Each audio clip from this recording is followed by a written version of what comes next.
I know my time is fleeting, but let me end with what I think is a cartoon, but people tell the truth through satire and parody. The truth is usually spoken. This is a drawing that appeared in 1946, How to Look at Modern Art in America, done by a man named done by a painter named Ad Reinhardt. And if you look carefully, and I'll show you a detail, there's a tree of the new blossoming of avant-gardism in America, and the tree, of course, by 1946 is already showing the breakthrough. Gottlieb, de Kooning, Motherwell, and Jackson Pollock are the new buds. And it is my concern is down below in what appears to be a cemetery. It's a cornfield, almost a pun, corn. These were corny artists. And this cemetery with Grant Wood and Thomas Hart Benton and John Stewart Curry, Reggie Marsh, Luigi Lucioni, Leon Kroll, and Paul Cadmus. Well, I've spent most of my adult life as a grave digger in this cemetery, having the privilege to dig up and unearth, disinter the remains of these men and women who I fervently believe were some of the greatest painters of the 20th century. That is, I not only had the privilege of interviewing and knowing some of these artists. This is Paul Cadmus's head gravestone in Grove Street Cemetery near the Yale University campus, or Andy Wyeth's grave. But you have to begin to see this all, again, 40 to 60 years later, why realist, from my view, what were some of 2 or 3 of the reasons why realist art seemed to have suffered.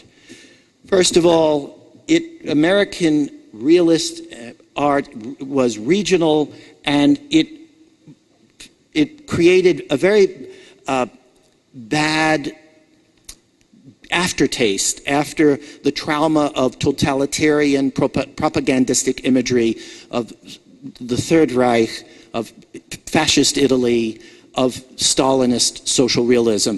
And so many critics in the 1940s and 50s began to compare American painting to the worst painting of the nightmare, the blight of totalitarian art.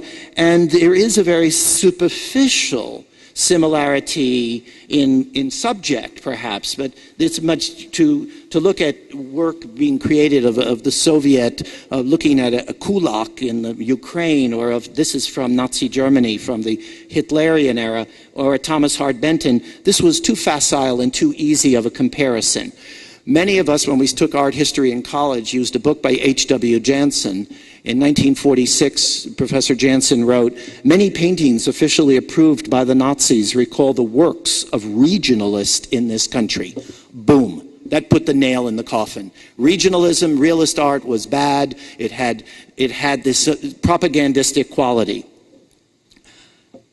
I had the good fortune to meet Paul Cadmus as working on my doctoral dissertation, and I think I heard the other side. I heard, like Paul Cadmus and artists, Mr. Vickery and other artists of this era, these men were completely befuddled. They were bewildered. They didn't understand how they could have been so privileged to be so acclaimed in the 30s and 40s, and how, as we were working through this, how his art was being misrepresented. Another role is that many of this group of magic realists, Paul Cadmus, Jared French, certainly George Tooker, who worked with Colleen Browning, these men were gay. These were men who lived in a society that was pre-Stonewall, pre-1969, and so there was a discomfort in the American press. When you read the criticism, because they were gay artists, they were unable to really be part of American mainstream. I'm sure later we're going to hear Jonathan Weinberg as the preeminent expert and scholar on the field of gay and gender issues in American art. So that's another sort of coffin nail number 2. And coffin nail number 3 is that these artists were dismissed as being corny and hackneyed.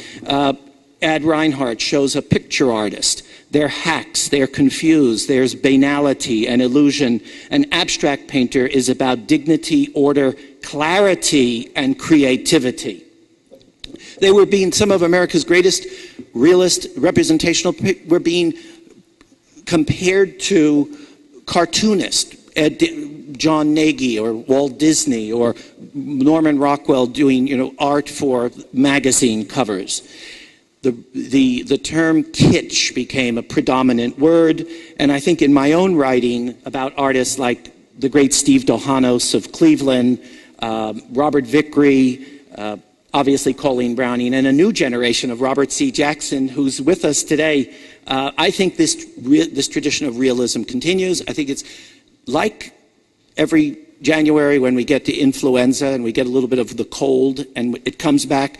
I think realist painting and representational painting has a real resilience, and I like that strain.